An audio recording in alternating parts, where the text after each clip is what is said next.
આપણે બધા જ જાણીએ છીએ કે આર્ટ એટલે કલા, અને અલગ અલગ પ્રકારની બધી જ કલાઓ હોય છે.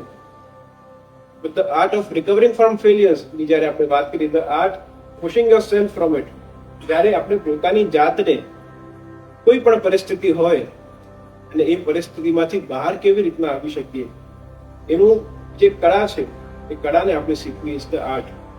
રિકવરિંગ, જ્યારે એ પરિસ્થિતિનો નિકાલ કેવી રીતના લાવવો, how to come back from it, how to sit back from it.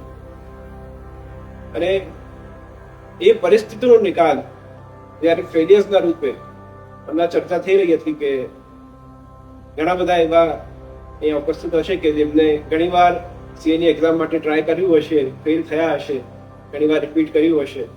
So no matter how many failures you face, but the art is to recover from it. એમાંથી બહાર આવવું અને એ ફેલિયર્સ, એ ચેલેન્જીસને કેવી રીતના આપણે પાર પાડીએ છીએ એ બહુ જ મહત્વનું છે.